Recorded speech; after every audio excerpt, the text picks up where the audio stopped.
This is Richard Wolff from Democracy at Work responding to another Ask Prof. Wolff question from our Patreon community. This question comes from Michelle B. And even though I have tried to answer it in a variety of forums and platforms over the years, it's an important question. It's appropriate that it be raised again. And let me try here briefly to summarize my understanding of how to answer the question. Michelle B. wants to know what the relationship is, basically, between capitalism and racism, with some particular reference to the United States and the long history of racism in the United States, both before and after it became an independent country. Again, a long story rendered briefly.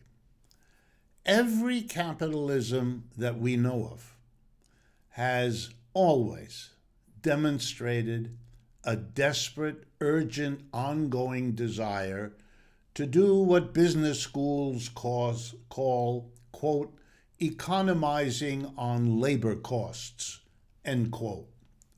That's a polite way of saying trying to figure out how to get away in the production process with paying less for the labor you need to hire to complete the process of production.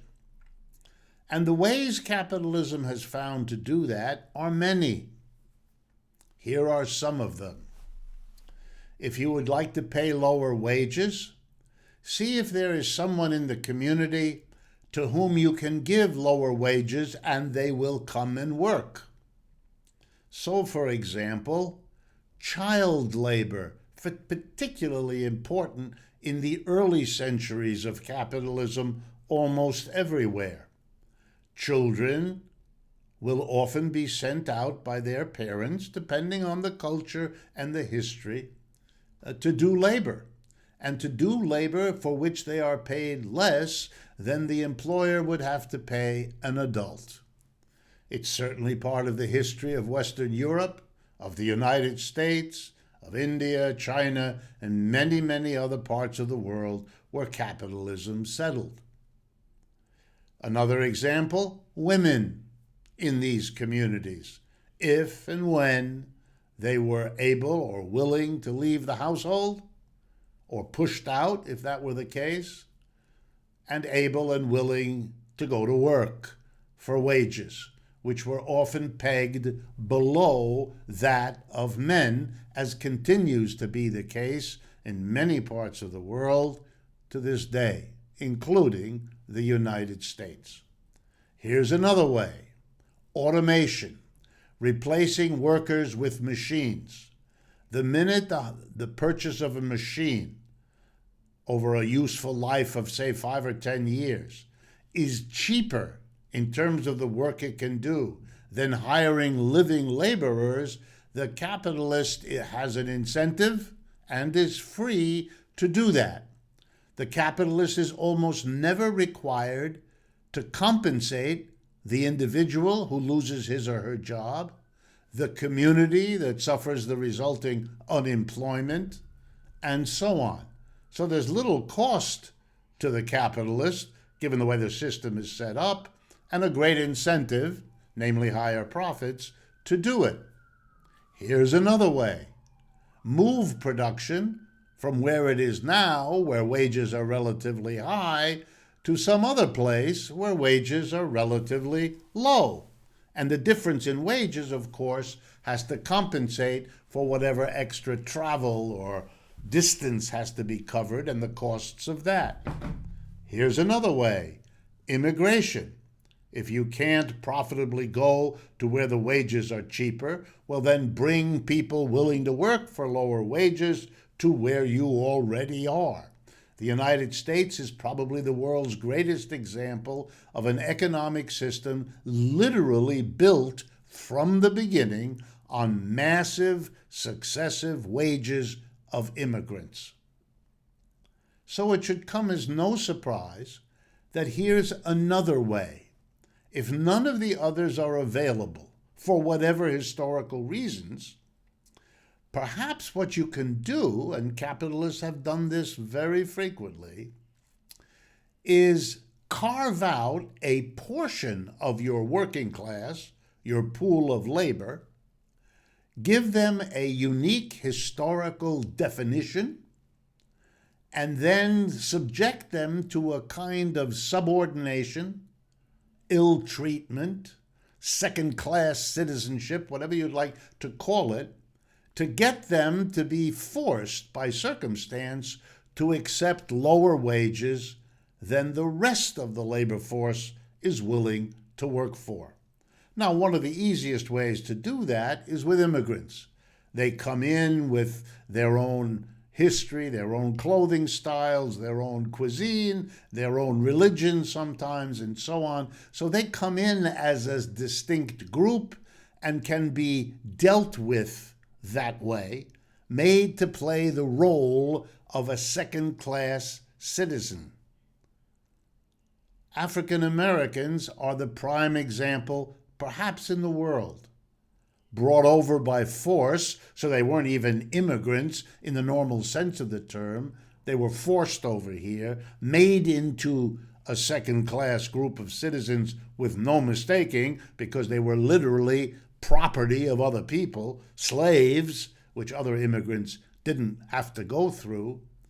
And even after the Civil War freed them, they were treated in the legacy, if you like, of slavery as a distinct part of the population, readily identifiable by the color of their skin. And they were systematically, and they are to this day, with a few exceptions, treated as second-class citizens, paid less than everybody else, etc. Last hired, first fired, discriminated against in schooling, in housing, in health care, and so on. My last part of the explanation. Capitalism needs scapegoats. Capitalism needs there to be people who can absorb the hard, difficult, harsh, I was going to say, aspects of capitalism. Perhaps the harshest is the business cycle. Every 4 to 7 years, this capitalist system, in every corner of the world where it has settled, has a crash, a downturn, a recession, a depression, lots of words for the same thing. Suddenly, millions of people are thrown out of work. Tens of thousands of businesses, particularly smaller ones, but some big ones, collapse. The economy goes through a terrible time. Unemployed people and bankrupt businesses don't pay taxes. So cities and towns and states and countries don't have the tax revenue to maintain their public services. It is aptly called a depression. Well, if everybody in capitalism had to wait for the crash every 4 to 7 years, worrying that it'll hit me this time, that I'll lose my job and I'll lose my income and I won't be able to make the rent or to pay my mortgage payments or put my kid through college or any of the other things that make up life in our times, you would have had a revolution long ago against capitalism. That's an intolerable anxiety that every 4 to 7 years a storm like a tsunami is going to wash over the country, and your house and your car and your garden and your children are at risk. So the way capitalism has dealt with it, and here comes the racism, is to believe in races, as if white and black skin makes you a different race, whatever that means. But it's important to carve out others, people unlike the majority, a big, important minority, easily distinguishable, and you make them absorb the instability, the business cycles of capitalism. When the downturn comes, they're the first fired. They wait and languish in unemployment and poverty until the cycle is over, the upswing begins, and then they get drawn back in to the economy, but never knowing how long. African Americans have been the shock absorbers of capitalism's instability. And that's why capitalism works as hard as it does to maintain them, and if not them, someone else in that role.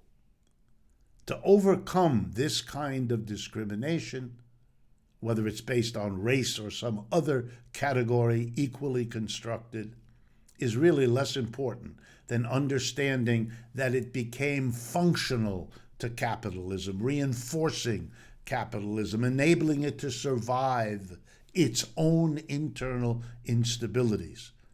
And that leads to the conclusion that to get rid of this horrible tendency, it would be necessary to get beyond capitalism itself. This is Richard Wolff for Democracy at Work.